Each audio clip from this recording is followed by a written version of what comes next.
வசனத்தை கேட்கும்போது உற்சாகம் உள்ள ஆவியோடு என்ன செய்யணும்? வார்த்தையை ஏற்றுக்கொள்ளணும். அல்லேலூயா. ஆமாம், வறண்ட நிலம் தண்ணீரை ஊற்றின உடனே என்ன செய்யும்?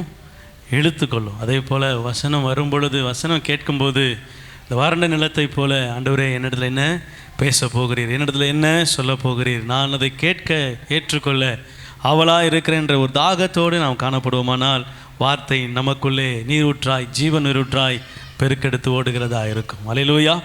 எடுத்தவர்கள் வாசிக்கலாம். என்னாகமம் 24:1 இஸ்ரவேலை ஆசீர்வதிப்பதே கர்த்தருக்கு பிரியம் என்று பிலேயாம் கண்டபோது. போதும். அல்லேலூயா. இஸ்ரவேலை ஆசீர்வதிப்பதே கர்த்தருக்கு பிரியம். ஆமென். பக்கத்தில் பார்த்து கேளுங்க, நீங்கள் இஸ்ரவேலா இருக்கிறீங்களா? இஸ்ரவேல் தானா? அக்மார்க் முத்திரை குத்தப்பட்ட இஸ்ரவேல். பதில் நீ பதில் சொல்லுங்க. நான் அக்மார்க் முத்திரை குத்தப்பட்ட இஸ்ரவேல். அல்லேலூயா. இஸ்ரவேலை ஆசீர்வதிக்கிறது தான் கர்த்தருக்கு பிரியம். ஆமென். நாளின் செய்தியின் தலைப்பு, நாம் ஆசீர்வாதத்திற்கென்றே படைக்கப்பட்டவர்கள். அல்லேலூயா. எத்தனை பேர் விசுவாசிக்கிறீங்க? எத்தனை பேர் ஆமேன்னு சொல்கிறீங்க? நாம் எதற்காக படைக்கப்பட்டிருக்கிறோம்? ஆசீர்வாதங்களை சுதந்தரிப்பதற்காகவே கிறிஸ்து இயேசு உங்களையும் என்னையும் அவருக்குள்ளே புதுப்பித்து சிருஷ்டித்து பாதுகாத்து இந்நாள் வரைக்கும் காத்து வருகிறார். காரணம், உங்களை ஆசீர்வதிப்பதற்காகவே. அல்லேலூயா. உலகம் உங்களை ஆட்கொள்ளுமானால் அது உங்களை அடிமைப்படுத்தும். கர்த்தர் உங்களை ஆட்கொள்வாரானால் உங்களை உயர்த்துகிறவராக இருப்பார். ஆக ஆண்டவருடைய கரத்துக்குள்ளே வருகிற நீங்களும் நானும் ஆசீர்வாதத்தை சுதந்திரித்து கொள்ளும்படியாகவே அழைக்கப்பட்டு தெரிந்து கொள்ளப்பட்டு இருக்கிறோம். ஆமென். செய்தியின் தலைப்பு என்ன? நான் ஆசீர்வாதத்துக்கென்றே உரியவன். ஆசீர்வாதத்தை சுதந்திரத்துக்குள்ளவே கர்த்தர் என்னை படைத்திருக்கிறார். அல்லேலூயா. இங்கே வசனம் சொல்லுகிறது, இஸ்ரவேலை ஆசீர்வதிப்பதே கர்த்தருக்கு பிரியம். கவனிங்களேன், இந்த பகுதியிலிருந்து தான் கர்த்தர் உங்களோடு என்னோடு பேச போகிறார். நான் இந்த பகுதியில் வாசிக்கும்பொழுது கர்த்தர் என்னோடு கூட பேசினதை, இடைப்பட்டதை உங்களோடு கூட பகிர்ந்து கொள்ள விரும்புகிறேன். அல்லேலூயா. இது ஒரு ஒப்பீட்டு பிரசங்கம். அல்லேலூயா. என்ன பிரசங்கம்? சபையில் நம்ம வசனம் கேட்கும்போது, வசனம் வார்த்தை வரும் பொழுது அதை என் வாழ்க்கையோடு என்ன செய்யணும்? ஒப்பிட்டு பார்க்கணும். இதுக்கும் எனக்கும் சம்பந்தம் இருக்கா? சரியான காரியத்தில் தான் நான் நிற்கிறேனா? கர்த்தருடைய வார்த்தைக்கு நான் கீழ்ப்படுகிறேனா? வசனத்தின்படி நான் நடக்கிறேனா? இது வசனம் வரும் பொழுது, அந்த வசனம் எனக்குள்ளே உட்பிரவேசிக்கும் போது என்னை சீர்படுத்தும். என் ஆவி அதை ஆராய்ந்து நிதானித்து பார்க்கணும். அல்லேலூயா. அல்லேலூயா. Sunday service. உங்களை இன்றைக்கி சர்வீஸ் என்ன செய்ய போகிறோம்? ஆமென். நான் பாஸ்டர் பிரசங்கத்தில் தலைப்பெல்லாம் ஆசீர்வதிப்பதே அப்படின்னு என்ன சர்வீஸ்ன்றீங்க அப்படின்றீங்களா? சர்வீஸ் பண்ணால் தானே சுத்தமாகும். அல்லேலூயா. வண்டியை கொண்டு போய் வாட்டர் சர்வீஸ் விடுறீங்க, நீங்கள் கொடுத்த மாதிரியே திருப்பி கொடுக்குறான், வாங்கிட்டு வருவீங்களா? அவங்ககிட்ட சண்டை போடுவோம். ஏன்? நான் கொடுத்த மாதிரி கொடுக்கறதுக்கு உனக்கு நான் காசு கொடுத்து வேறு என்ன செய்யணும்? வண்டியை கொடுக்கணுமா அப்படின்னு கேட்போம். அப்படி தானே? இப்போ ஆண்டவர் உங்களை சண்டே சர்வீஸுக்கு என்ன செய்கிறார்? ஆலயத்துக்கு வர வச்சுக்கிறா. உங்களை என்ன செய்ய போகிறோம்? அல்லேலூயா. பழுது நீக்கப்படாவிட்டால் பழுது பார்க்க விட்டும் ஒரு பிரயோஜனமும். அல்லேலூயா. கவனிங்க, ஆசீர்வதிப்பது தான் கர்த்தருக்கு பிரியம். ஆனால் ஆசீர்வாதத்துக்கு ஒரு பாதை என்ன செஞ்சிருக்கிறார்? வச்சிருக்கிறார். அல்லேலூயா. ஆமென். கர்த்தர் நல்லவர். இங்கே இந்த வார்த்தையை சொல்லுகிற நபர் யார்? பிலேயாம். அவர் அங்கே ஆப்போசிட் டைரக்ஷன் என்ன செய்கிறாரு? நிற்கிறார். ஆசீர்வதிப்பது கர்த்தருக்கு பிரியம்னா அவர் அந்த இடத்துல என்ன செய்யக்கூடாது? நின்றுக்கவே கூடாது. அந்த இடத்துக்கு வந்திருக்கவே கூடாது. இப்போது ஆண்டவரிடத்தில் அவருக்கு ஒரு வார்த்தை வருகிறது, போக வேண்டாம். ஆனால் மறுபடியும் பாலாக்கு ஆள் அனுப்பி கொண்டுட்டு வார்த்தையை சொல்லி, உனக்கு இப்படி வாய் செய்வேன், இப்படிலாம் செய்வேன்னு சொன்ன உடனே இவன் இருதயம் மறுபடியும் ஆண்டவரிடத்தில் விசாரிக்க செல்லுகிறது. அல்லேலூயா. ஆமென். முதல்ல இருந்து நம்ம இந்த வசனத்தை வாசித்து நம்ம ஒப்பிட போகிறோம். நம்மோடு கூட கர்த்தர் என்னை ஆசீர்வதிப்பதற்கு இந்த பிலேயாம், இந்த பாலாக் இவனுடைய வாழ்க்கையிலிருந்து கர்த்தர் எனக்கு கற்றுக் கொடுக்கிற காரியம் என்ன, என் ஆசீர்வாதத்துக்கு தடை எது, அந்த தடையை நான் எப்படி நீக்க வேண்டும், அந்த தடையிலிருந்து எப்படி வெளியே வர வேண்டும். 22ஆம் அதிகாரத்தில் நீங்கள் வாசித்தீங்கன்னா அங்கே பிலேயாம் என்ன செய்கிறாரு, கடந்து போகிறார். 27ஆம் வசனத்தில் கர்த்தருடைய தூதன் கழுதை கர்த்தருடைய தூதனை கண்டு பிலேயாமின் கீழ் படுத்துக்கொண்டது. பிலேயாம் கோபம் உண்டவனாகி கழுதையை தடியினால் அடித்து உடனே கர்த்தர் கழுதையின் வாயை திறந்தார். அது பிலேயாமை பார்த்து, நீர் என்னை இப்பொழுது 3 தரம் அடிக்கும்படி நான் உமக்கு என்ன செய்தேன் என்றது. அப்பொழுது பிலேயாம் கழுதையை பார்த்து, நீ என்னை பரியாசம் பண்ணி கொண்டு என்ன செய்கிறாய், வருகிறாய் அப்படின்னு என்ன செய்கிறாரு, அதை கடிந்து கொள்றார். அல்லேலூயா, அல்லேலூயா. சரி, கவனிங்க, இங்க 2 சம்பவம் நடக்குது. ஒன்று, பிலேயாம் அந்த வசனம் முடியும் போது பார்த்தீங்கன்னா, நீ என்னை பரியாசம் பண்ணிக்கொண்டே என்ன செய்கிறாய், வருகிறாய் அப்படின்னு என்ன செய்கிறாரு. ஸோ அப்படின்னா அவர் ஆரம்பத்திலிருந்து அவர் கழுதை மேலே ஏறின நேரத்திலிருந்து அது என்ன செய்யலை, சரியான பாதையில் போக மாட்டேங்குது, அங்கங்கே வழி விலகுது. ஏறின நேரத்திலிருந்து ஒரு நேரம் வந்த உடனே கழுதை படுத்துக்குச்சு. இப்போ என்ன செய்கிறார், பிலேயாமா 3 வாட்டி என்ன செஞ்சாராம், அடித்தாராம். இப்போ வசனம், கர்த்தர் கழுதையின் வாயை திறந்தார். அல்லேலூயா. பிலேயாம் ஆரம்பத்திலிருந்து அதை கவனிக்கிறான், அது சரியா இல்லை, அவருடைய காரியங்கள் மாறுது. உடனே இவன் அதை அடிக்கிறான், வாயை கர்த்தர் திறக்கிறார். நீர் என்னை கொண்ட நாள் முதற்கொண்டு இந்த நாள் வரைக்கும் நான் இது இப்படி ஒன்று உங்களுக்கு செய்தது உண்டா? அல்லேலூயா, ஆமென். இந்த வசனம் யார் கேட்குறா இந்த வார்த்தையை? கழுத எஜமான பார்த்து, பிலேயாமை பார்த்து கேட்குது. நீர் என்னை என்னைக்கு வாங்கினீங்களோ அன்னையிலிருந்து நான் உங்ககிட்ட ஊழியம் செய்கிறேன், என்னைக்காவது இந்த மாதிரி நான் செய்தது உண்டா? எனக்கு முன்பதாக தேவதூதன் என்ன செய்கிறான், நிற்கிறான்னு சொன்ன உடனே அப்போ தான் இவன் கண்ணு என்ன செய்யுது, திறக்குது. கவனிங்க, ஆண்டவர் நம்ம ஆசீர்வதிக்க விரும்புகிறார். ஆனால் போகக்கூடாதுன்னு சொன்ன இடத்துக்கு என்ன செய்யக்கூடாது, போகக்கூடாது. அப்படி மீறி போகிறோம் அப்படின்னா ஒரு கழுதையோ ஒரு மீனோ ஒரு சிங்கமோ ஏதோ ஒன்று என்ன செய்யுது, எதிர்கொண்டு வரும். அல்லேலூயா. இப்போது என்னுடைய வாழ்க்கையில் ஒரு காரியம் நடக்குது அப்படின்னா, அதை கர்த்தர் அனுமதிக்கிறார் அப்படின்னா, அது என் வாழ்க்கையில் நான் அதை உணரும் பொழுது நான் என்ன செய்தேன் என்று என்ன செய்யணும், உணரணும். அப்படி தானே? ஒரு தவறு செய்துட்டோம், எதனால் இது நடந்தது என்று என்ன செய்யணும், யோசித்து பார்த்து அதுக்கப்புறம் என்ன செய்யணும், அந்த காரியத்தை மாற்றணும், இல்லை கர்த்தருக்கு ஒப்புரவாகணும். இப்போ இங்கே பிலேயாம் ஒப்புரவாகிறார். என்ன செய்கிறார் தெரியுமா? ஆண்டவரே, நான் உம்முடைய சித்தம் இல்லாமல் இங்கே வந்துட்டேன், நான் மீண்டும் என்ன செய்கிறேன், திரும்பி போகிறேன். அல்லேலூயா, ஆமென். இங்கே 32ஆம் வசனத்தில் கர்த்தருடைய தூதனானவர் அவனை நோக்கி, நீ உன் கழுதையை இதனோடு 3 தரம் அடித்ததென்ன?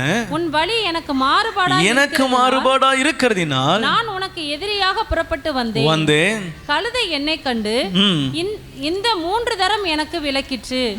எனக்கு விலகாமல் இருந்ததானால் இப்பொழுது நான் உன்னை கொன்று போட்டு கழுதையை உயிரோடே வைப்பேன் என்றார். அல்லேலூயா.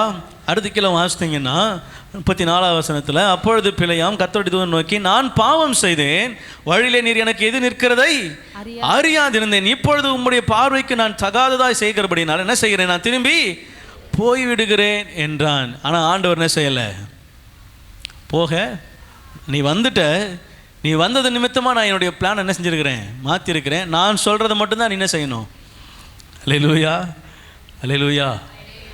கவனிங்க, உங்கள் வாழ்க்கையில் சில காரியங்களை கர்த்தர் அனுமதிக்கிறார், சில காரியங்களை ஆண்டவர் உங்கள் வாழ்க்கையில் விடுறார் அப்படின்னா, அதை அனுமதிக்கிறார் அப்படின்னா, சில நேரங்களில் அது நாம் எடுத்த தவறான முடிவினால் இருக்கும். இல்லை முழுவதுமாக நான் எடுத்த தவறான முடிவில் தான் என்ன செய்யுது, என்னுடைய காரியங்கள் சில நேரங்களில் தவறாக முடியுது.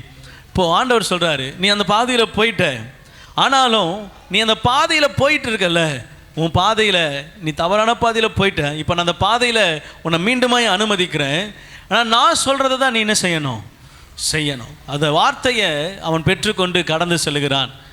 அந்த பகுதியை நான் உங்களுக்கு பாதியை சொல்லிட்டு மீதில் உங்களுக்கு அதை விளக்க விரும்புகிறேன். அவன் கடந்து செல்கிறான். கர்த்தருடைய வார்த்தையை அவன் வாயிலே வைக்குவேன், நீ நான் சொல்கிறத மட்டும் தான் சொல்லணும், மீறி சொல்லக்கூடாது, மீறி பேசக்கூடாது சொல்லி கர்த்தர் அவனை அனுப்புகிறார். அவன் போகிறான். அங்கே ராஜா அவனை ஏற்றுக்கொள்கிறான். எப்படி ஏற்றுக்கொள்கிறான்? அடுத்த வசனம், அடுத்து 37 வாசிக்கிறோம். பாலாக் பிலேயாமை நோக்கி, உம்மை அழைக்கும்படி நான் ஆவலோட உம்மிடத்தில் ஆள் அனுப்பவில்லையா? இல்லையா? என்னிடத்திற்கு வராமல் இருந்ததென்ன? வராமல் இருந்ததென்ன? ஏற்ற பிரகாரமாக உம்மை நான் கனம் பண்ண மாட்டேனோ. அல்லேலூயா. பாருங்களேன், மாய்மாலத்தை உலகம் நமக்கு என்ன செய்து காட்டுது. இங்கே ராஜா சொல்றாரு, ஏற்ற பிரகாரம் உமக்கு நான் என்ன செய்வேன்? உம்மை கனப்படுத்துவேன். இப்போ உலகம், அவன் உலக பிரகாரமாக பேசுகிறான். பாலாக் யாரு? உலக பிரகாரமாக இருக்கிற ஒரு ராஜா.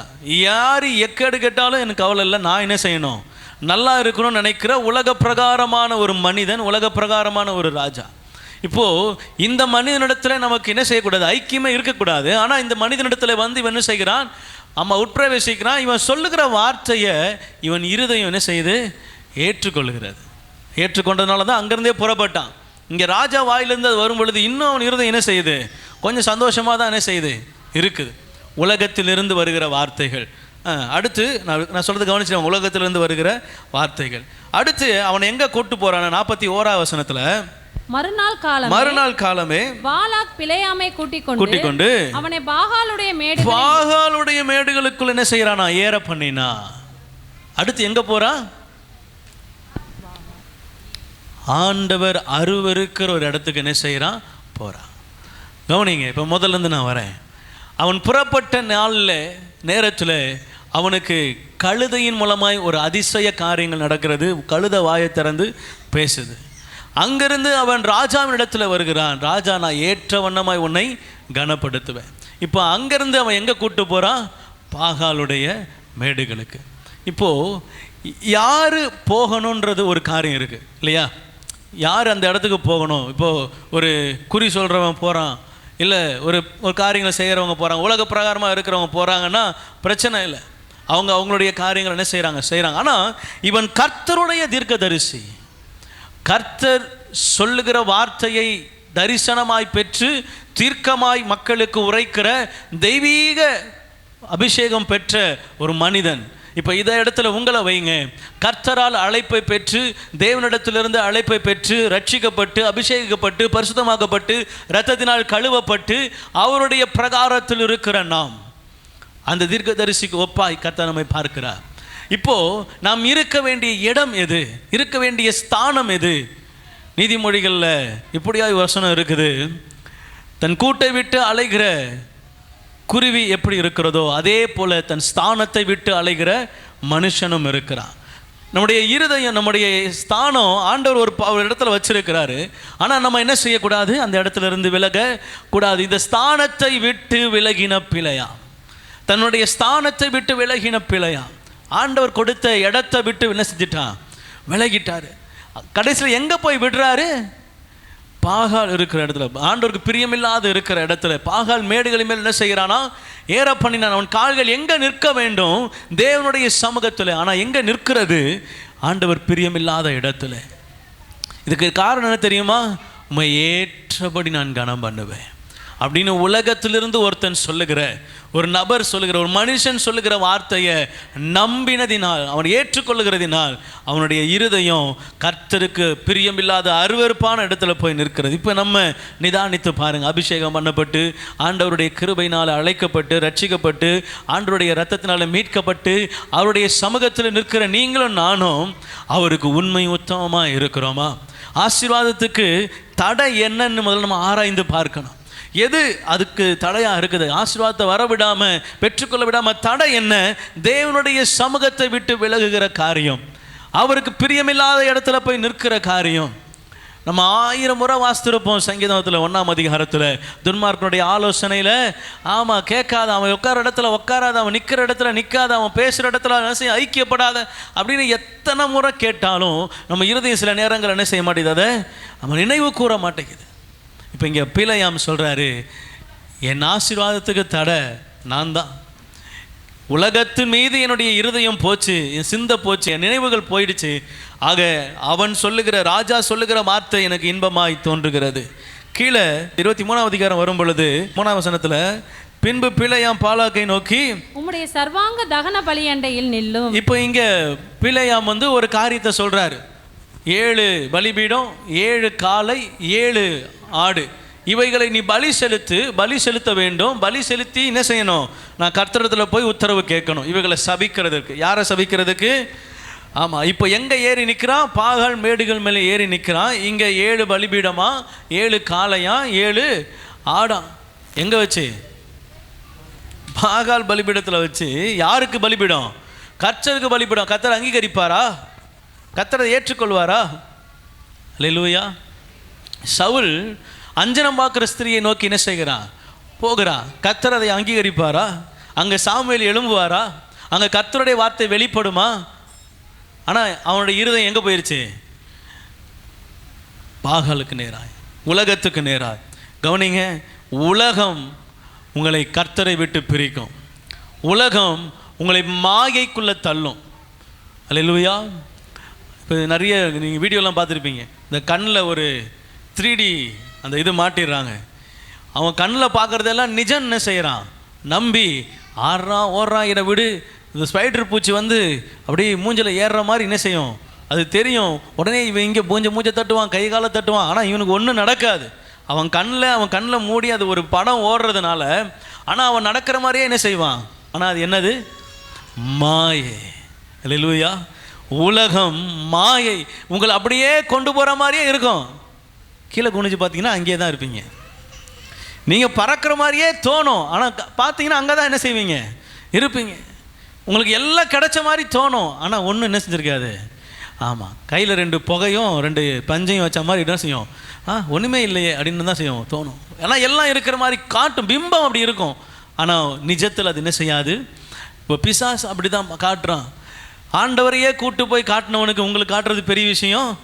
ஆமாம், அவருக்கு காட்டினதில் காவாசி காட்டினா போது நம்ம தலையில் 2 பல்ட்டி அடித்து படுத்துருப்போம்.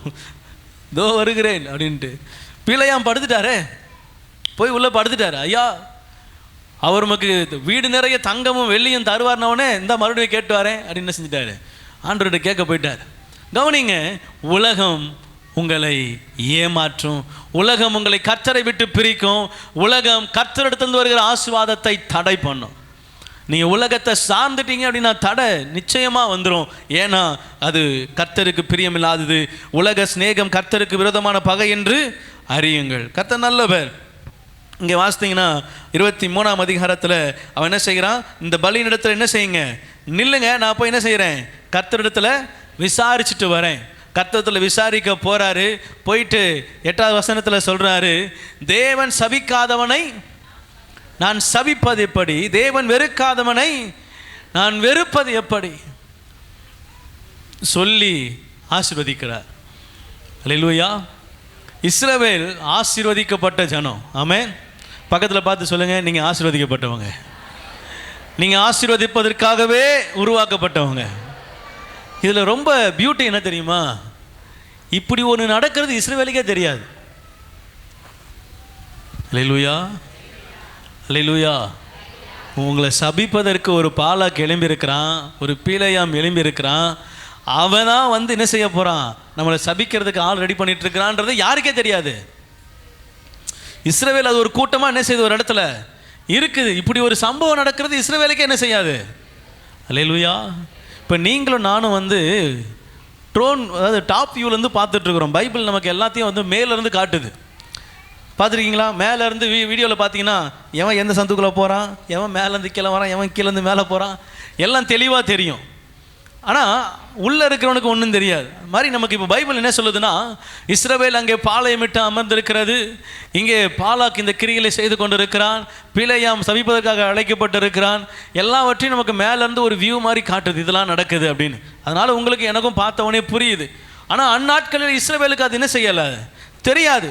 பிலேயாம் எழும்பியிருக்கிறான்னு தெரியாது. கர்த்தர் அவனை தடுத்தார் தெரியாது. அவன் கர்த்தர் தடுத்ததையும் மீறி வந்திருக்கிறான் தெரியாது. பாகால் மேடு மேலே ஏறி நம்மளை பார்த்துட்டு இருக்கிறான். அல்லேலூயா. உங்களுக்கு விரோதமாக எழும்பினவர்கள் யாராக இருப்பாங்களோ உங்களுக்கு தெரியாது, ஆனால் உங்களுக்காக கர்த்தர் கிரியை செய்வார். அதுதான் உங்களுக்கு எனக்கும் இருக்கிற விசுவாசம், உங்களுக்கு எனக்கும் நடக்கிற அற்புதம். அல்லேலூயா. எனக்கு விரோதமாக எவன் எழும்பி இருக்கிறான்னு எனக்கு எதிரி யாரும் தெரிஞ்சு சண்டை போட முடியும்? கத்தியை கொண்டு வந்து எதிர்த்தா பண்ணா என்ன செய்யலாம்? அவனை எதுக்கலாம். எதுக்கிறவன் யாருன்னே தெரியல, யார் எதுக்க போகிறான்னு என்ன செய்யல தெரியல. இஸ்ரவேலோ அது அமைதியாக குடியிருக்குது. கர்த்தர் அவருக்காக யுத்தம் பண்ணுகிறார். அல்லேலூயா. இப்போ பாலாக்கு எழும்பி என்ன செய்கிறான்? அவனை மலை மேடுகளை, பாகால் மேடுகளை கொண்டு போய் நிற்பாட்டுறான். 7 பலி செலுத்தப்படுகிறது. கர்த்தர் அங்கே ஆசீர்வதிக்கிறார்.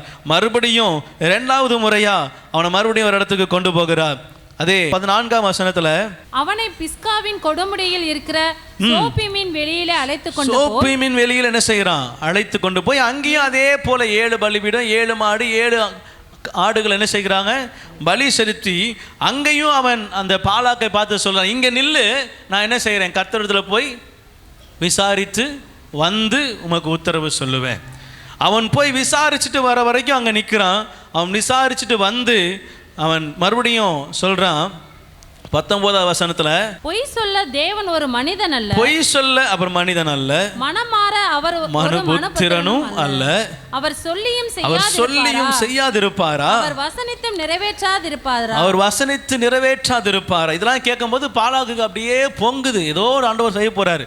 இப்ப அடுத்து சொல்றாரு பாருங்க, இதோ ஆசீர்வதிக்க கட்டளை பெற்று நான் மூஞ்சி செத்து போச்சு, நான் அதை என்ன செய்யக்கூடாது? திருப்பக்கூடாது. அவர் யாக்கோபில் அக்கிரமத்தை காண்கிறதும் இல்லை, இஸ்ரவேலிலே குற்றம் பார்க்கிறதும் இல்லை. அவர்களுடைய தேவனாகிய கர்த்தர் அவர்களோட கூட இருக்கிறார். இஸ்ரவேலின் ஜெயகம்பீரம் அவர்களுக்குள்ளே இருக்கிறது. அல்லேலூயா. பக்கத்தில் கரத்தை பிடிங்களேன், உங்க பக்கத்தில் கரத்தை பிடிங்களேன்.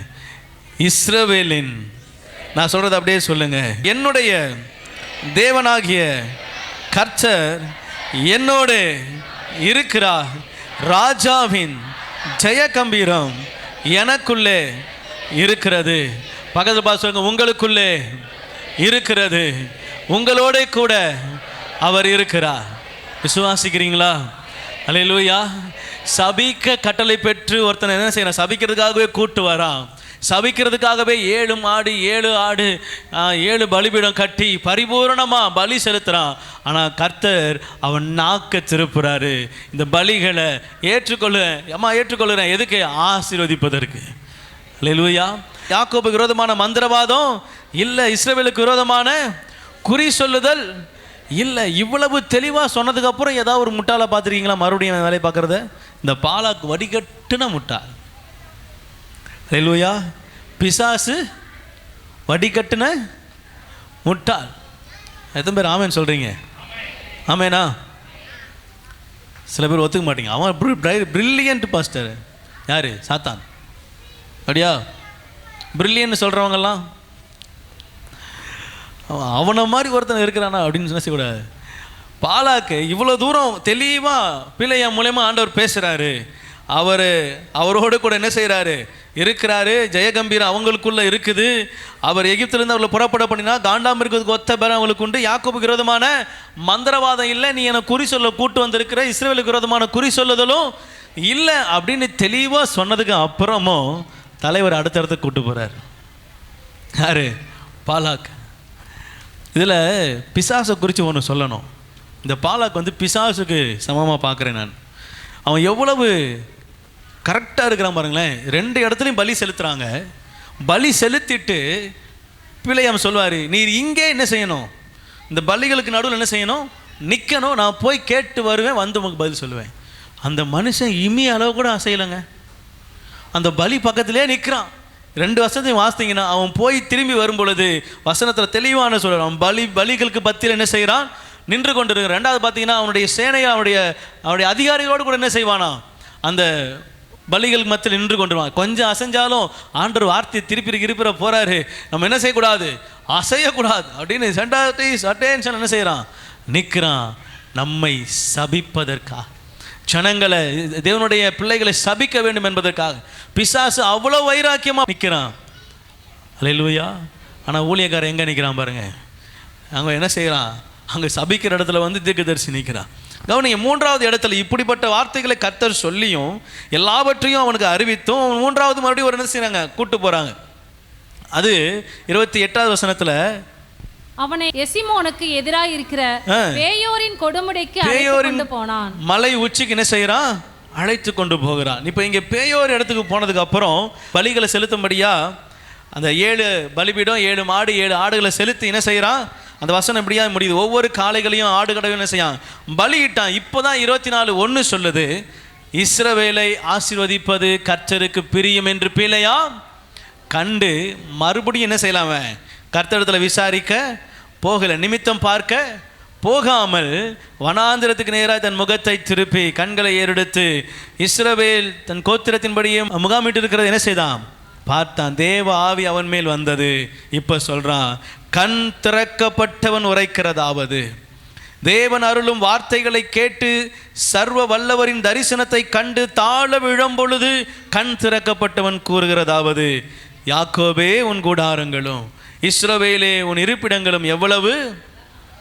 அல்லேலூயா, அல்லேலூயா. கவனிங்களேன், இப்போ பிள்ளையாம் முழுசுமா உணர்ந்துட்டார். நீ எத்தனை வாட்டி போனாலும் அங்கே என்ன செய்ய போகிறதில்ல, ஆண்டவர் வார்த்தையை சபிக்கும்படியாக கொடுக்க போகிறது இல்லை. 3வது இடத்துல கண்டுக்கிட்டாரு. இப்போ சொல்கிறாரு, கண் திறக்கப்பட்டவன். அல்லேலூயா. அடுத்து, தேவன் அருளும் வார்த்தைகளை கேட்டு சர்வ வல்லவரின் தரிசனத்தை கண்டிக்கு ஆழ விழும் பொழுது கண் திறக்கப்பட்டவன். அவனை குறித்து அவன் விளக்குறான் பாருங்களேன். நான் எப்படிப்பட்டவனாக இருக்கிறேன், கண் திறக்கப்பட்டவன் தான். ஆனால் இப்போ தேவனுடைய தரிசனத்தை முழுவதுமாய் பார்த்து அவர் என்ன விரும்புகிறான்னு முழுவதுமாய் கண்டு அந்த கீழே விழும் பொழுது கண் திறக்கப்பட்டன் உரைக்கிறதாவது, யாக்கோபுக்கு விரோதமாய் அவர் எதுவும் செய்ய போகிறது இல்லை, இஸ்ரவேலுக்கு விரோதமாய் அவர் எதுவும் செய்ய போகிறது இல்லை. அல்லேலூயா. உண்டாக்கினவர் அழிப்பாரா? அவர் உண்மை உண்டாக்கினவர். இஸ்ரவேலை பார்த்து சொல்கிறார், இஸ்ரவேலே கேள், என் தாசனே நீ செவி கொடு, நீ என் தாசன், நான் உன்னை என்ன செய்தேன்? உருவாக்கினேன், நீ என் பிள்ளை அப்படிங்கிறார். பிள்ளையை தகப்பன் சபிப்பாரா? ஆண்டவர் சொல்கிறாரு, நான் எக்காலமும் என் பிள்ளைகளை என்ன செய்கிறது இல்லை, சபிப்பதில்லை. அதனால தான் இஸ்ரவேலில் 24:1 இஸ்ரவேலை ஆசீர்வதிப்பது கர்த்தருக்கு பிரியம். நம்மை ஆசீர்வதிப்பது கர்த்தருக்கு பிரியம். ஆனால் நிற்க வேண்டிய இடம் இருக்கிறது. 3 காரியங்கள் நான் சொல்ல விரும்புகிறேன். முதலாவது, அவன் நின்ற இடம் பாகாலுடைய மேடு. கர்த்தர் சொல்லுகிறார், அது அருவருப்பான இடம். அல்லேலூயா. பாகாலுடைய மேடு அப்படின்னா, நான் ஏற்கனவே நிறைய முறை சொல்லியிருக்கிறேன், கர்த்தரை முன்னாடி வைக்காமல் நீங்கள் எதை முன்னாடி வச்சாலும் அது விக்கிரகம், அது பாகால், அது கர்த்தர் அருவருக்கிற காரியம். நீங்கள் தேவனுக்கு முதலிடம் கொடுக்காம நீங்கள் என்ன வேணால் செய்யுங்க, அது கர்த்தர் அருவருக்கிற காரியம் என்று உங்கள் இருதயத்தில் ஆழ பதித்து கொள்ளுங்க. ஆலயத்துக்கு வராமல் தேவனை தேடாமல் நீங்கள் என்ன காரியத்தை செய்தாலும் அது கர்த்தருக்கு பிரியமல்ல, கர்த்தர் அதை அருவருக்கிறார். அல்லேலூயா, ஆமென். இது விசுவாசிக்கிறீங்க, ஒத்துக்கிறீங்களா? நீங்கள் என்ன செய்தாலும் கர்த்தருக்கு முதலிடம் கொடுக்காம செய்தால் அதை கர்த்தர் என்ன செய்கிறது இல்லை, அங்கீகரிக்கிறது இல்லை. என்ன காரியமாக இருக்கட்டும், கோடி ரூபாய் வருமானம் வரட்டும், கர்த்தருக்கு முதலிடம் இல்லையா, அதில் ஆசீர்வாதம் இல்லை. அது என் வாழ்க்கைக்கு ஆசீர்வாதமாக இருக்க போகிறதும் இல்லை. முதல் காரியம் ஆண்டவர் சொல்கிறாரு, பாகாலுடைய மேடுகளில் உனக்கு இடம் இல்லை, அது நான் அருவருக்கிற இடம், அந்த இடத்துக்கு உன்னை போக கர்த்தர் அனுமதிக்கவும் இல்லை, நாம் போகவும் கூடாது. அல்லேலூயா. முதல் காரியம் என்னது? ஆமாம், அருவருப்பான இடத்து, கர்த்தர் அருவருக்கிற இடத்துக்கு என்ன செய்யக்கூடாது? இருதயம், நம்முடைய கால்கள், நம்முடைய சரீரம், சிந்தை எதுவுமே என்ன செய்யக்கூடாது, போகக்கூடாது. போகலை அப்படின்னா நீங்கள் ஆசீர்வாதத்தை சொந்தெடுத்துக் கொள்வீங்க. உங்கள் ஆசீர்வாதத்துக்கு தடையை நீங்கள் உடைப்பீங்க. ஆண்டவருடைய ஆசீர்வாதம் அங்கே உங்களுக்கு காணப்படுகிறதா. 2வது, அவன் போன இடம் சோப்பீர் மலை. அந்த சோப்பீர் மலையில் என்னென்னு பார்த்தா இஸ்ரவேலுடைய பின் கூட்டம் தெரியும். இப்போ நீங்களாம் இங்கே இருக்கிறீங்க, பின்னாடி இருந்து பார்த்தா உங்கள் முகம் தெரியுமா, உங்கள் பின்மண்டை தெரியுமா? பின்னாடி இருந்து பார்த்தா, இப்போ நான் முன்னாடி இருந்து பார்க்குறேன், உங்களுக்கு என் முகம் தெரியுது, எனக்கு உங்கள் முகம் தெரியுது. இதே நான் பின்னாடி இருந்தால் உங்களுடைய பின்மண்டை தான் என்ன செய்யும், எனக்கு தெரியும், முதுகுப்புறம் தெரியும். அப்போ ஆண்டவர் சொல்கிறாரு, இங்கே அவன் எதை பார்க்குறான்னா, பின்னாடி இருந்து இஸ்ரவேல் என்ன செய்கிறான் பார்க்குறான். அவங்க முகாமிட்டு இருக்கும் பொழுது அவனுடைய பின்புக்கத்தை என்ன செய்கிறான் பார்க்குறான். முகத்தை மறைக்கிறது. தேவன் சொல்கிறாரு, என்னை நோக்கி பார்க்கிற முகங்கள் பிரகாசம் அடையும், அவைகள் வெட்கப்பட்டு போவதில்லை. என்னை நோக்கி பார்க்கிற இருதயம் அது பிரகாசம் அடையும். ஆண்டவரை நோக்கி ஒத்தாசை அனுப்பும் பர்வதமே என்று சொல்லி முன்னாடி நோக்கி என்ன செய்யணும், கூப்பிடணும். இவன் சபிப்பதற்காக என்ன செய்கிறான், பின்னாடி இருந்து கர்த்தர் சபிப்பாரோ அப்படின்னு அவன் கூட்டு போகிறான். இவனும் அதை அங்கீகரிக்கிறான். ஒருவேளை பின்னாடி இருந்து சபிச்சாலும் என்ன செய்வார்? அல்லேலூயா. முகத்தை மறைக்கிற இடம். இங்கே ஆவியானவர் அவன் மேல் இறங்கினார். கண் திறக்கப்பட்டவன் சொல்கிறான், நான் தவறு செய்தேன், பாகால் மேடுக்கு நான் போயிருக்கக்கூடாது, போயிட்டேன். கர்த்தர் முகத்தை நோக்கி பாருங்கன்னு சொல்கிறாரு. ஆனால் நான் பின்னாடி நின்று சபிக்காரான்னு என்ன செஞ்சுட்டேன், அப்படி ஆண்டவர் இப்படி செஞ்சிருவாரான்னு யோசித்துட்டேன். அவன் சொன்னதை நம்பி முகம் மறைக்கப்பட்ட வாழ்க்கை. ஆண்டவருடைய முகத்தை தேடாமல் எந்த ஆசீர்வாதமும் வராது. கர்த்தருடைய சமூகத்தை தேடாமல் உங்களுக்கு எந்த ஆசீர்வாதமும் நிலைக்காது. ஆண்டவருடைய சமூகத்தில் காத்திருந்து அவரை அண்டிக் கொண்டு அவரை பற்றி கொண்டு அவரிடத்துல உங்களுடைய எல்லா காரியங்களையும் ஒப்பு கொடுத்து நீங்கள் நோக்கி பார்ப்பீர்கள் என்று சொன்னால் கர்த்தர் சொல்கிறாரு, உங்கள் ஆசீர்வாதம் நிறைவாக இருக்கும். ஆமென். உங்களை ஆசீர்வதிக்க அவருக்கு பிரியும். ஆனால் இந்த காரியங்களை மாற்றணும். இந்த காரியங்களை நம்ம இருதயத்திலிருந்து எடுத்து போடணும். அவரை முகத்தை மறைக்கிற எந்த காரியத்துக்கும் நான் அனுமதிக்க கூடாது. அவன் மூன்றாவதாய் போய் நின்ற இடம், கர்த்தர் அவனோட கூட பேசுகிறாரு. அவன் சொல்கிறான், தனக்கு விருப்பமானதை நிறைவேற்றுகிற இடமா மாறுது. அந்த பேயோரின் மலை என்ன செய்யுமா, தன் விருப்பத்தை நிறைவேற்றுகிற இடம். அந்த பிழையம் சொல்லும்போது அந்த ராஜா கேட்குறாரு, என் விருப்பம் என்ன செய்ய நீங்கள் நிறைவேறும். நான் பலிபீடம் எத்தனை நீ பலிபீடம் கட்டினாலும் கட்டுறேன், நீ எத்தனை மாடை பலி செலுத்த சொல்கிறிய செலுத்துறேன், எத்தனை ஆடை சொல்கிறிய செலுத்துறேன், ஆனால் என் விருப்பம் என்ன செய்யணும், நிறைவேறணும். அந்த ராஜா சொல்கிறான் பாலாக்க, என்னுடைய விருப்பம் நிறைவேறுமா, நான் பலி செலுத்துகிறேன். அல்லேலூயா. சபைக்கு வருகிறோம், துதிக்கிறோம், கர்த்தருக்கு பலி செலுத்துகிறோம். ஸ்தோத்திர பலி இடுகிறவன் கர்த்தரை மகிமைப்படுத்துகிறான். துதி பலிகளை செலுத்துகிறோம், பொருத்தன காணிக்கைகளை செலுத்துகிறோம். நல்லது. எதற்கு செலுத்துகிறோம், எதற்காக செலுத்துகிறோம்? என் விருப்பம் நிறைவேறணும்னு செலுத்துகிறேனா, இல்லை கர்த்தருடைய விருப்பம் நிறைவேறணும்னு செலுத்துகிறேனா? யோசித்து பாருங்கள். என் ஆசீர்வாதத்துக்கு சில நேரங்களில் என் விருப்பம் நிறைவேறும் நான் எடுக்கிற முடிவு கூட என்ன செய்யுது, தடையாக வந்துடும். என் விருப்பம் நிறைவேறும்னு ஆண்டவரே, நான் இதை நினச்சிருக்கிறேன், நான் இதை செய்யணும்னு நினச்சிருக்கிறேன். சரிதான், அது நல்லதுன்னு உங்கள் கண்ணுக்கு தோணலாம். ஆனால் கர்த்தர் அதை அங்கீகரிக்கிறாரா, அது நீங்கள் யோசித்து பார்க்கணும். அல்லேலூயா. ஆசீர்வாதம் தான் சொல்லி தான் என்ன செஞ்சிட்டான், பிள்ளையாம் வந்துட்டான். வீடு நிறைய பொண்ணு, வீடு நிறைய பொருள், ஏற்றபடி உண்மை கனம் பண்ணுவேன். வார்த்தையெல்லாம் கேட்கும்போது நல்லா இருக்குது, எதாகிலும் கிடைக்கும், எதாகிலும் நடக்கும். ஆண்டவர் இதை அங்கீகரிப்பாரா, அதை யோசிக்கணும். கர்த்தர் இதை அனுமதித்திருக்கிறாரா, யோசிக்கணும். இது எனக்கு ஆசீர்வாதமாய் முடியுமா, கர்த்தர் சமூகத்தில் விசாரிக்கணும், கேட்கணும். அப்படி கேட்போமானா ஆண்டவருடைய ஆசீர்வாதத்துக்கு பங்குள்ளவர்களாக இருப்போம்.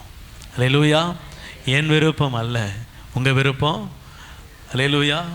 இவர்களை எனக்கென்று ஏற்படுத்தினேன்னு தான் சொல்கிறார். உங்களுக்கென்று ஏற்படுத்தினேன் என்ன செய்யலை. அப்படியா? தனக்கென்று நீங்கள் ஏற்படுத்தப்பட்டீர்களா, இல்லை அவருக்கென்று ஏற்படுத்தப்பட்டீர்களா? நீங்களும் நானும் அவர் துதியை சொல்லி வரும்படியாய் உருவாக்கப்பட்டிருக்கிறோம். என் விருப்பம் அது அவர் அறிந்திருக்கிறார். ஆனாலும் என் விருப்பம் இல்லைப்பா, உங்கள் விருப்பம் நிறைவேறட்டும்னு சொல்லும் போது தான் உங்கள் விருப்பத்திற்கு படி உங்களுடைய காரியங்களை ஆண்டவர் சரி செய்து அவர் விருப்பப்படி என்ன செய்கிறார், நிறைவேற்றுகிறார். இப்போது என் விருப்பம் பாதி சரியாக இருக்கும், என் விருப்பம் பாதி சரியில்லாமல் இருக்கும். இப்போ என் விருப்பம் சரியாக இருக்குன்னு நான் நினைக்கலாம், ஆனால் ஆண்டவர்கிட்ட விட்டு கொடுத்துட்டேன்னு வச்சுக்கோங்களேன், அவர் என் விருப்பத்தை அவர் விரும்புகிறபடி சரி செய்து நேர்த்தியாக என்ன செய்வார், அதை நிரப்புவார். அல்லேலூயா. பள்ளம் தோன்றது நான், நிரப்புறது யார்? அவர் தான். பள்ளங்கள் தோண்டிடலாம், பிரயாசப்பட என்ன செய்யலாம், தோண்டலாம். ஆனால் பள்ளத்துக்குள்ளே தண்ணியை வர வைக்கிறவர் கர்த்தர். அல்லேலூயா. ஆசீர்வாதம் ஒன்று சுரக்கணும் அப்படின்னா அது கர்த்தருடைய அனுமதினால தான் வரணும். பிரசங்கில 5ஆம் அதிகாரம் 7ஆம் வசனம் நினைக்கிறேன் இப்படியாய் சொல்லுகிறது, அனுபவிக்க ஆண்டவர் எல்லாவற்றையும் கொடுக்கலாம், ஆனால் அதை அனுபவிக்கிறதுக்கு அதிகாரத்தை கர்த்தர் தான் கொடுக்கணும். எல்லா ஆசீர்வாதமும் கர்த்தர் கொடுத்துக்கலாம், எல்லா ஆசீர்வாதங்களும் பெற்றுக்கொள்ளலாம், எல்லாம் இருந்தும் அனுபவிக்க நம்ம இல்லைனா. அல்லேலூயா. ஒருத்தனை BMW காரில் வச்சு அடக்கம் பண்ணாங்க. கிட்டத்தட்ட 7.5 கோடி ரூபா மதிப்புள்ள காரில் வச்சு என்ன செய்கிறாங்க, என்ன பண்ணுறாங்க, அடக்கம். சோழி முடிஞ்சிச்சு அவனுக்கு. அப்போ ஏதாவது பிரயோஜனம் இருக்கா, ஏதாவது பிரயோஜனம் இருக்கா? 7.5 கோடி ரூபா கார் அவனை அடக்கம் பண்ணுற சவப்பெட்டியாக மாறிடுச்சு. பிரயோஜனம் இருக்கா? அந்த காரை அவன் உள்ள உட்காந்து ஓட்டவ போகிறான்? இல்லை, அப்பப்போ போர் அடிக்குதான் ஏஞ்சி வெளியே வந்துட்டு தான் உள்ளே போக முடியுமா? அது இன்ஜின் பவர் கூட தான், விட்டால் ஒரு செகண்டுக்கு 60 கிலோமீட்டர் 70 கிலோமீட்டர் ஸ்பீடில் 100 கிலோமீட்டர் ஸ்பீடில் பறக்கும். அவனால் எழுப்பி வர முடியுமா? ஆண்டவர் சொல்கிறாரு, எல்லாம் கொடுத்துட்டு அதை ஆளுகை செய்கிற, அதை அனுபவிக்கிற அதிகாரத்தை கொடுக்கலன்னா கொடுத்தும் எல்லாம் வீண். நீதி பிரசங்கி அப்படி தான் எழுதுறாரு. அதில் ஆண்டவர் எவனுக்கு எதெல்லாம் கொடுத்துருக்கிறாரோ அது எல்லாவற்றையும் அனுபவிக்க அதிகாரம் கொடுக்கிறது கர்த்தருடைய அனுக்கிரகம். அவர் அனுக்கிரகம் இல்லாமல் ஒன்றும் செய்ய முடியாது. ஆமென். கர்த்தர் நல்லவர். மூன்றாவது காரியம் சொன்னேன், தனக்கு விருப்பமானது அல்ல, தேவனுக்கு விருப்பமானது. 2 கொரிந்தியர்ல 6ஆம் அதிகாரம் 16ஆம் வசனம் இப்படியாய் சொல்லுகிறது. 2 கொரிந்தியர் 6:16 தேவனுடைய ஆலயத்துக்கும் விக்கிரகங்களுக்கும் சம்பந்தம் ஏது?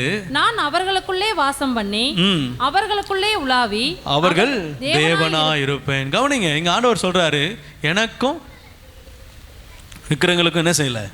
ஆமா, தேவனுடைய ஆலயத்துக்கும் விக்கிரகத்துக்கும் சம்பந்தம் இல்லை. அல்லேலூயா. உள்ள என்ன செய்யக்கூடாது? விக்கிரகம் இருக்கக்கூடாது. உள்ள சார்ந்த யாருக்கிட்டையும் என்ன செய்யக்கூடாது? விக்கிரகத்தின் வாசனை கூட என்ன செய்யக்கூடாது? சிம்பிள் கூட இருக்கக்கூடாது. இப்போ ஆண்டவர் அதை வெறுக்கிறாருன்னா அதை நம்மளும் என்ன செய்யணும்? வெறுக்கணும். அல்லேலூயா. ஆமாம், ஆண்டவரை போகக்கூடாதுன்னு சொன்னால் போகக்கூடாது, அங்கே இருக்கக்கூடாதுன்னா இருக்கக்கூடாது, அங்கே நிற்கக்கூடாதுன்னா அங்கே நிற்கக்கூடாது. அங்கே போனால் என்ன ஆகும் அப்படின்னு போனோம்னா ஆண்டவர் அங்கிருந்து போயிடுவார், நம்ம மாட்டிக்க வேண்டியதுதான். அல்லேலூயா. இளையகுமாரன் போயிட்டான். தகப்பன் எவ்வளவோ சொல்கிறாரு, ஆனால் என்ன செய்கிறான்? போயிட்டான். கவனிங்க, இன்னொன்று சொல்லணும்னு நினச்சேன். நீங்கள் ரட்சிக்கப்படுறதுக்கு முன்னாடி வரைக்கும் கர்த்தர் உங்களை தேடி வருவார். ஆமென். அப்பா பிதாவே என்று கூப்பிடத்தக்க புத்திர சுவிகாரத்தின் ஆவியை பெற்றுட்டீங்க அப்படின்னா தேடி வரமாட்டார், காத்திருப்பார். அல்லேலூயா. தகப்பன் போகாதன்னு கெஞ்சிறார், மகன் போயிட்டான்.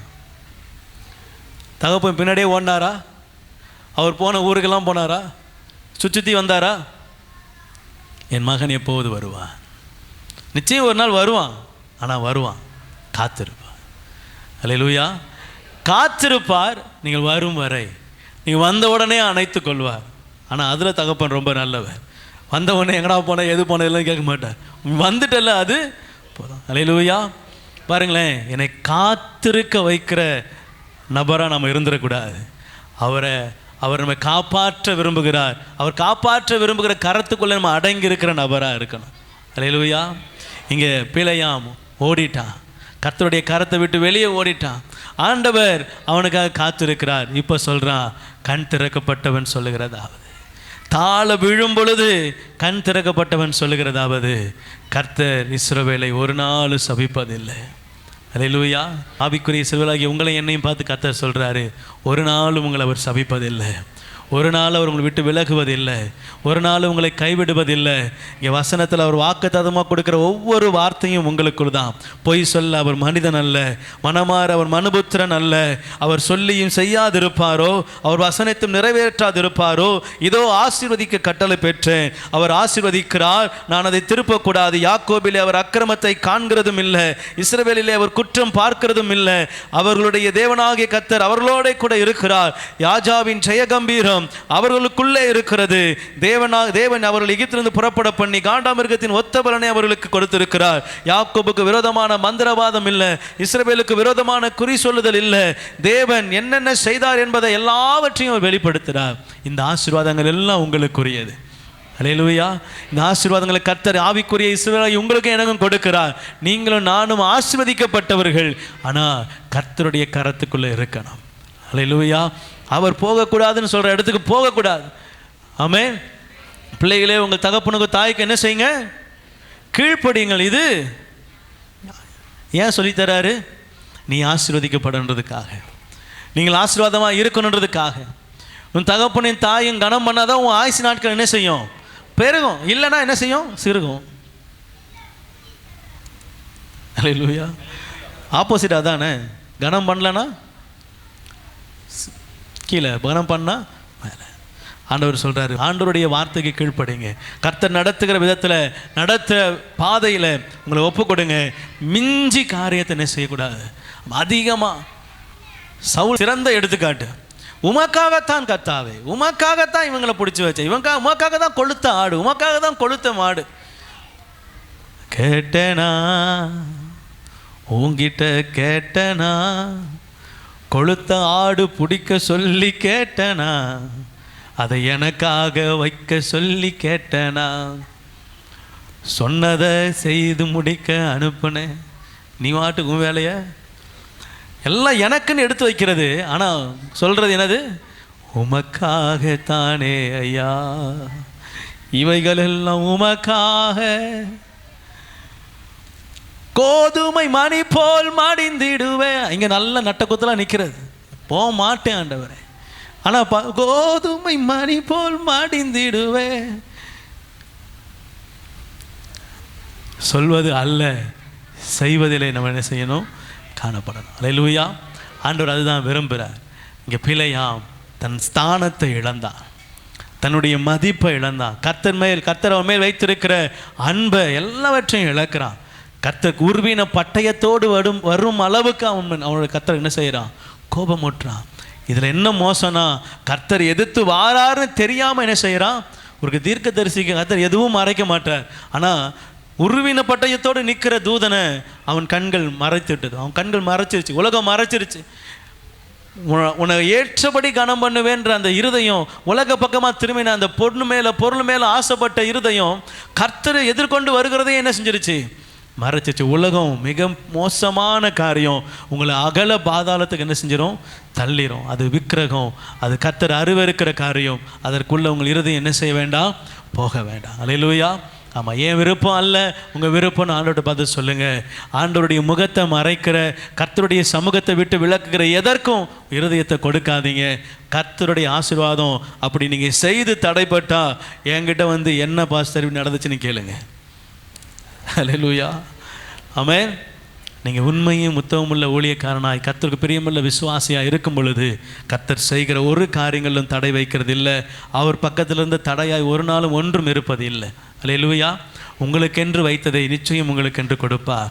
உங்களுக்கு விரோதமாக எழும்புகிற எதுவும் வாய்க்காது. நான் சொன்னேன், இப்படி ஒரு சம்பவம் நடக்கிறதே இஸ்ரவேலுக்கு தெரியாது.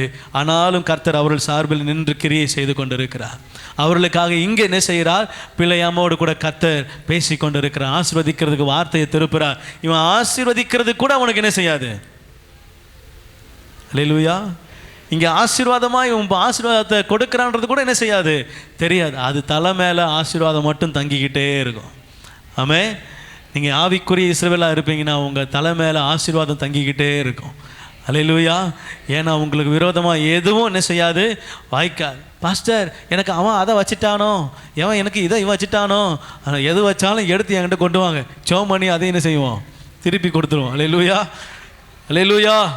உங்களுக்கு விரோதமாக எதுவும் வாய்க்காது. பக்கத்தில் பார்த்து சொல்லுங்கள், உங்களுக்கு விரோதமாக எதுவும் வாய்க்காது. அது உங்களுக்கு விரோதமாக செயல்பட முடியாது.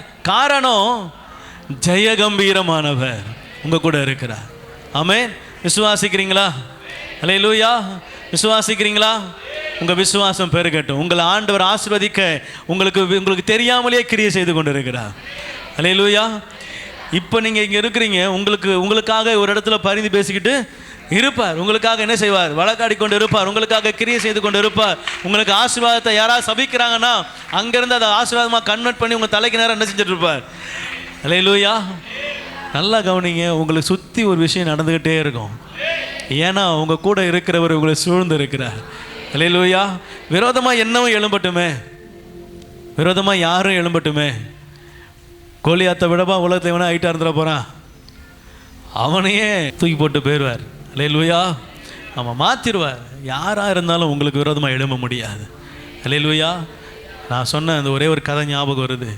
ஒரு பாஸ்டரை ஒரு மார்க்கெட் வீதியில் வச்சு ஒருத்தன் என்ன செஞ்சிட்டாங்களா, பொறாமை நிமித்தமாக அடிச்சிட்டான்.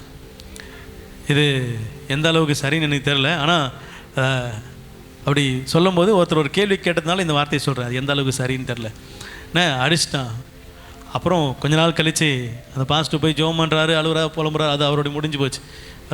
ஒரு வாரம் கழித்து அவன் அடித்தவங்க அந்த கேங் கொள்ளையே சண்டை வந்து எவன் இந்த பாஸ்டர் அடித்தானோ அவன் கையை கூட இருந்தவனே என்ன செஞ்சிட்டானா, வெட்டிட்டான். அதை ஒரு நாய் என்ன செஞ்சுருக்கு, லபக்குன்னு கவிக்கிட்டு நேராக ஓடி வந்து அந்த சர்ச்சு வாசலில் போட்டு பக்கத்தில் உக்காந்துக்கிச்சான். அல்லேலூயா. கையை காப்பாற்றி எப்படியாவது கொண்டு போய் ஒட்ட வச்சணும்னு கூட்டு ஓடி வந்தவங்க வந்து பார்த்தா எங்கே இருக்கு? தற்சமயமாக அந்த பாஸ்டர் வெளியே வரார். வந்து அவரையும் பார்க்குறான், கையும் பார்க்குறான். ஐயா என்னைய மன்னிச்சிரு. அன்னைக்கு விரோதமாக எழும்புனவன் தான் அடித்தானா? ஆமாம் அடிச்சிட்டான். அவமானப்பட்டது. கர்த்தர் அன்னைக்கு ஒன்றுமே செய்யலை. ஆனால் கிரியை செய்கிறாரா? கிரியை செய்கிறார். அல்லேலூயா. அதுக்காக அப்படி வெட்டணும்னு சொல்ல வரல. அப்படி வெட்டணுன்றது கான்செப்டும் இல்லை. அது எந்த அளவுக்கு அது நடக்கிறது காரியங்கள் வேற இல்லை. ஒவ்வொருத்தருக்கும் ஒரு வித்தியாசமாக நடக்குது. ஒருத்தனை ஆண்டவர் மன்னிக்கிறார், ஒருத்தனை சிட்சிக்கிறார், ஒருத்தனை பட்சிக்கிறார். அது அவருடைய சித்தம். அவர் யாரை எப்படி செய்ய விருப்பமாக இருக்கிறாரோ அப்படி செய்கிறார். அன்னைக்கு சிட்சை ஒரு கை போகுது. கவனிங்க, அந்த நாய், அதுதான் நாய் தான் ஹைலைட். இங்கே கழுத ஹைலைட்டு, இந்த கதையில் நாய் தான் ஹைலைட். கழுத பாயை திறந்து பேசுது, எஜமானனே உன்னை நான் எனக்காவது இப்படி செஞ்சுருக்கிறேன்னா. இங்கே நாய் கறியை திங்காமல் விட்டுட்டு என்ன செய்யுது? பக்கத்தில் உக்காந்துருக்கு. இதுதான் அந்த அந்த அந்த அந்த ஆச்சரியமாய் மாற்றுகிற, அந்த சம்பவத்தை ஆச்சரியமாய் மாற்றுகிற காரியம் அதுதான். பட்சிக்கிறவன் இடத்துலேருந்து என்ன செய்யுமா? ஆமாம், அது பட்சிக்கிறது தான். ஆனால் அதுக்கிட்ட என்ன செய்யுது? அந்த பட்சணம் இல்லை, பட்சிக்கிற எண்ணம் இல்லை. ஒரு விதமான காரியத்தை வெளிப்படுத்துது. கவனிங்க, ஆண்டவர் உங்களுக்கு விரோதமாக எழும்புகிற, உங்களுக்கு விரோதமாக கிரியை செய்கிற மந்திரவாதம் தந்து எதுவும் என்ன செய்யாது? வாய்க்காது. அது தன்னை அனுப்பினவனுக்கு என்ன செஞ்சிடும்? திரும்ப போயிடும். அல்லேலூயா. நம்ம உங்களுக்கு விரோதமாக எதுவும் வாய்க்காது. இங்கே தீர்க்கதரிசி சபிப்பதற்கு வாயை திறந்து சொல்கிறாரு, அவனுக்கு விரோதமாக ஒன்றும் வாய்க்காது. யாக்கோபுக்கு விரோதமாக மந்திரவாதம் இல்லை, குறி சொல்லுதல் இல்லை, உங்களுக்கு விரோதமாக எதுவும் இல்லை. நீங்கள் ஆஸ்வதிக்க அழைக்கப்பட்டு இருக்கிறீங்க. நீங்கள் உண்மையும் உத்தமம் உள்ள ஜனமாக இருப்பீங்கன்னா உங்களை சூழ்ந்து கொள்ளுகிற கர்த்தர் சொல்லுகிறார், உன்னை ஆசீர்வதிப்பதே என் விருப்பம், உங்களை ஆசீர்வதிப்பதே என் விருப்பம், உங்களை பெருக பண்ணுவதே என் விருப்பம், உங்களை பெருக பண்ண வைப்பாராக. அப்படி கண்களை மூடி ஜெபிக்கலாமா?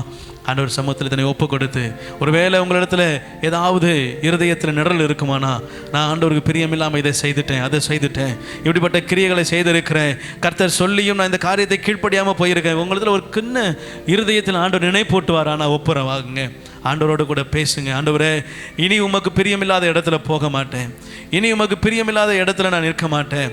ஆண்டவரே, உமக்கு சித்தம் இல்லாததை நான் செய்ய மாட்டேன்.